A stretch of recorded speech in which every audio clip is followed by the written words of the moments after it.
Salam, apa kabar teman-teman? Tentunya hari ini adalah hari yang luar biasa.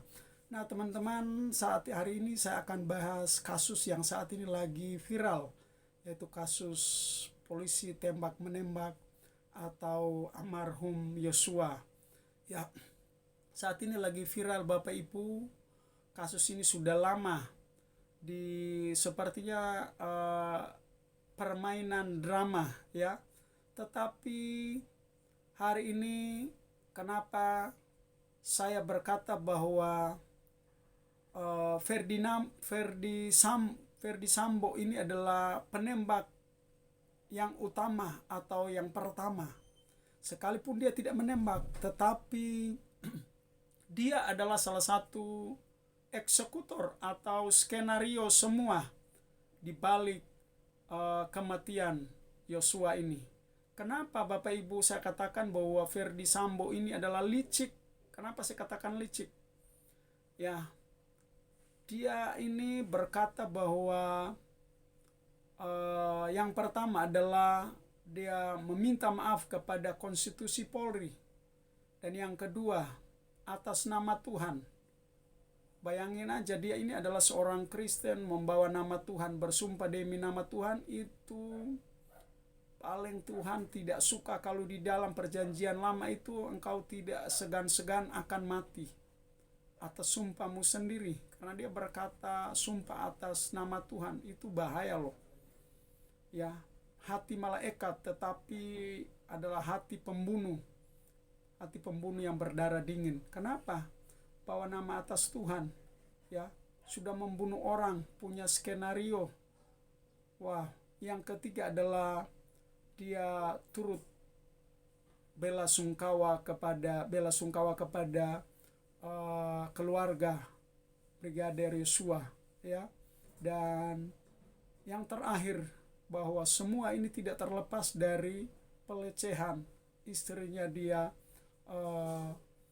almarhum yang melecehkan. Dan ini luar biasa, difitnah orang yang sudah mati. Kenapa saya berkata bahwa hati Ferdi ini sudah dikuasai oleh iblis? Kenapa? Kalau seandainya dia setia kepada Tuhan, dia rajin ke ibadah, tidak mungkin dia melakukan hal yang demikian. Karena hati sudah dikuasai harta.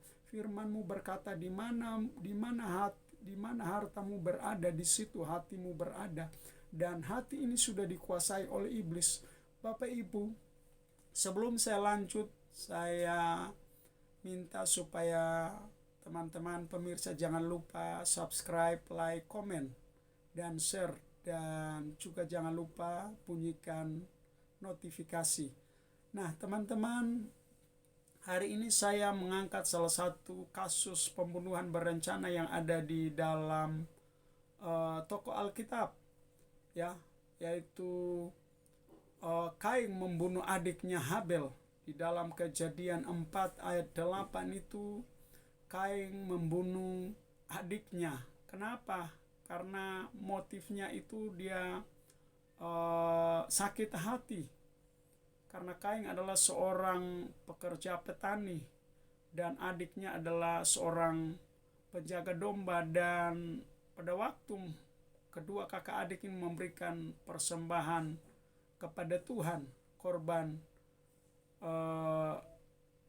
persembahan kepada Tuhan, Kain memberikan korban hasil dari pertanian, dan adiknya Habel memberikan korban yaitu dari anak domba sulung. Sulung artinya berbicara tentang tidak cacat celah, ya, yang benar-benar masih utuh, yang tidak ada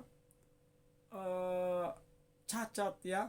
Dan dia memberikan dengan iman sehingga dia diterima, korban ini diterima oleh Tuhan. Dan kakaknya Tuhan menolak persembahan. Di sini saya tidak berbicara tentang mendiskriminatif, Tuhan mendiskriminatif, bukan, tetapi saya berbicara tentang hati. Kenapa? Kalau kita lihat ayat ke-9 berkata bahwa kalau seandainya Kain memberikan ini dengan hati yang tulus, mengapa Tuhan melihat hati itu gelisah dan hati muram kepada Kain? Dan Tuhan berkata bahwa mengapa sih engkau punya hati kalau memberikan yang baik, berarti kelihatan dari wajah, dari mukanya itu pasti ceria, tetapi karena dia memberikan hati yang memang tidak damai sejahtera dan hatinya jahat, maka ketahuan bahwa Tuhan berkata bahwa dosa itu sudah menghimpit. Itu sebabnya motif dia ingin membunuh adiknya. Dan apa yang terjadi ayat yang ke-10, darah itu menuntut, ya, sehingga dia berteriak, bernyiang-nyiang terus mendesak Kain, mengapa engkau membunuh adiknya? Bapak Ibu, ini salah satu fenomena yang terjadi seperti Irjen Verdi Sambo, ya. Semua punya skenario, dan kalau kita lihat ada yang disebut Scott lama dan Scott baru. Ya, salah satu pengancaman sebelum Yosua dihabisi, ya, sudah ada pengancaman. Kenapa? Yang saya heran di sini, semua Polri, semua polisi yang bawahan ini diperintahkan oleh Verdi Sambo atau atasan ini untuk menghabisi Yosua. Tapi kenapa mereka tidak membantah? Karena di sini sudah dikuasai oleh iblis. Iblisnya apa? Keuangan. Uang itu yang akan. Karena saya tahu bahwa kalau kita pelajari sedikit riwayat hidup dari brother ya, alias Eliezer ini, ya, orang Manado, dan papanya itu seorang sopir truk. Ini adalah mereka punya hidup sangat sederhana, tapi kenapa dia terpengaruh dengan tawaran atasan ini? Sekalipun dia membayar berapapun, tetapi engkau seharusnya tahu membedakan mana yang baik dan mana yang jahat. Padahal seorang brother ini atau alias Eliezer ini adalah seorang yang mengabdi kepada organisasi gereja, dan dia tekuni loh. Tapi kenapa dia berbuat? Karena hati sama dengan Verdi Sambo, sudah dikuasai oleh iblis. Kenapa? 1 Petrus 5 ayat 8, bahwa sadarlah dan berjaga-jagalah, karena iblis sedang mengaum-ngaum mencari mangsanya, dan sudah mendapat. Yang pertama kepalanya Verdi Sambo, yang kedua kepada bawahannya. Mereka mentutupi, bahkan kalau kita lihat, ya, ada 31 prajurit ini nantinya diperiksa apakah ditetapkan kena kode etik, tentang kasus kode etik, dan ada yang 11 orang lagi. Saya tidak tahu nanti selanjutnya. Tetapi inti di sini adalah kalau seandainya Verdi Sambo takut kepada Tuhan, tidak mungkin dia berbuat. Kenapa? Di sini kalau berbicara kekayaan, Yosua ini punya kekayaan apa sehingga motifnya harus dibunuh? Ya, mamanya cuma seorang guru, ya, dan papanya hanyalah pekerja biasa swasta.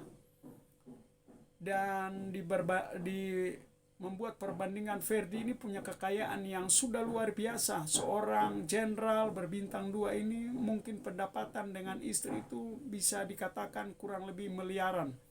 Tetapi apa mereka saat ini? Kehilangan kredibilitas, ya, kualitas, moralitas, kepercayaan, ya, semua kehilangan, bahkan nama baik, bahkan berakhirnya endingnya di terali besi.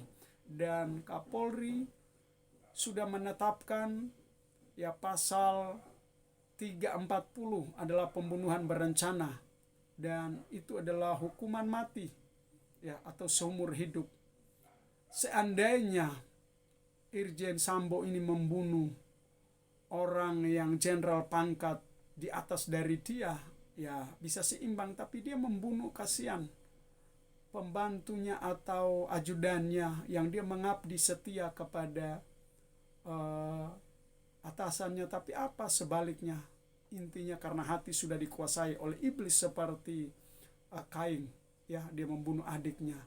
Nah, sebelum saya menyampaikan lebih lanjut, nah, teman-teman, mari kita saksikan dulu apa yang Verdi Sambo sampaikan.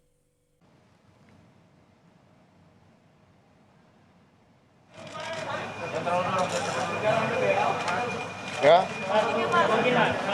Nan. Udah, saya bisa ngomong nih. Ya, Jangan maju, Pak. Kasih waktu beliau ngomong. Kasih jarak, Pak. Tolong, Pak.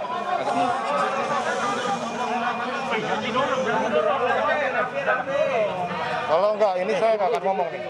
Kasih waktu beliau mau bicara. Mundur.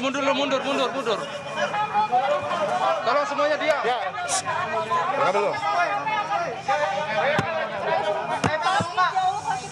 Ya. Hari ini ya saya hadir memenuhi panggilan penyidik Bareskrim Polri. Pemeriksaan hari ini adalah pemeriksaan yang keempat. Saya sudah memberikan keterangan kepada penyidik Polres Jakarta Selatan, Polda Metro Jaya, dan sekarang yang keempat di Bareskrim Polri. Selanjutnya, saya juga ingin menyampaikan permohonan maaf kepada institusi terkait peristiwa yang terjadi di rumah dinas saya di Duren 3. Kemudian yang kedua, saya selaku ciptaan Tuhan menyampaikan permohonan maaf kepada institusi Polri. Demikian juga saya menyampaikan bela sungkawa atas meninggalnya Brigadir Joshua. Semoga keluarga diberikan kekuatan. Namun semua itu terlepas dari apa yang telah dilakukan saudara Joshua kepada istri dan keluarga saya.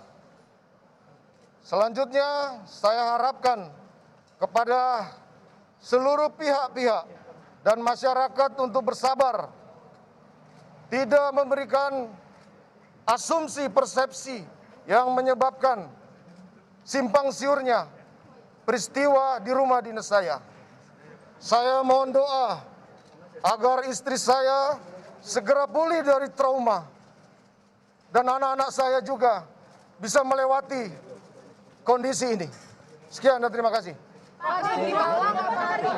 Ibu Putri kapan akan diperiksa?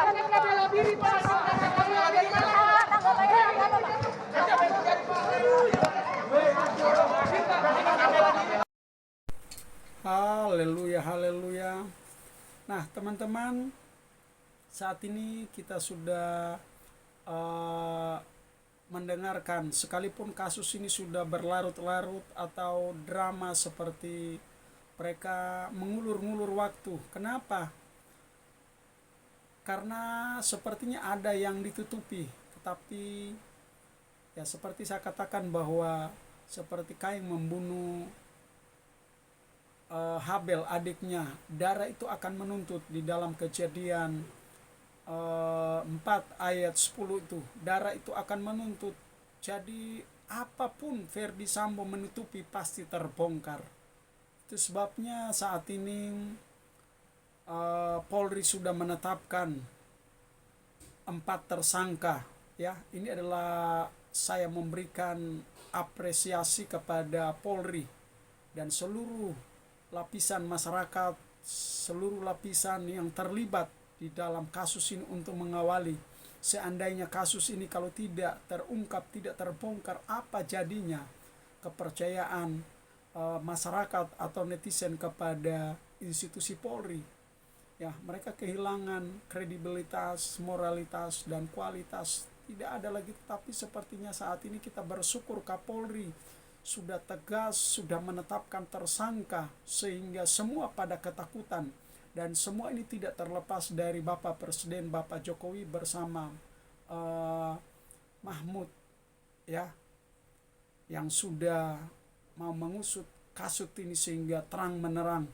Dan apa yang terjadi, teman-teman, mari kita saksikan apa penyampaian Polri, ya, yang sudah ditetapkan 4 tersangka. Mari kita saksikan. Pemirsa, mantan Kadipropam Polri Irjen Pol Verdi Sambo ditetapkan sebagai tersangka dalam sangkaan pembunuhan berencana dengan ancaman maksimal hukuman mati. Berikut pernyataan Kabareskrim Komjen Agus Andrianto.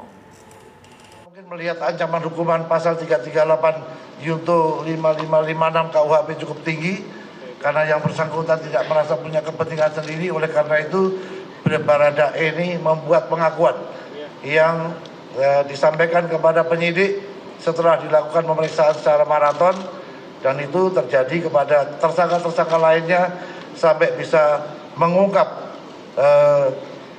tabir kejadian yang selama ini menjadi tanda tanya masyarakat. Apakah benar terjadi tembak-menembak atau ada kejadian lain yang disembunyikan dari laporan yang dilakukan. Selama proses penyidikan yang dilakukan, Bareskrim Polri telah menetapkan 4 orang tersangka. Yang pertama, Barada RE. Yang kedua, Bribka RR. Yang ketiga, tersangka KM. Yang terakhir, Irjen Pol FS. Dengan peran dan persangkaan masing-masing tersangka sebagai berikut. Barada RE telah melakukan penembakan terhadap korban. Tersangka RR turut membantu dan menyaksikan penembakan korban.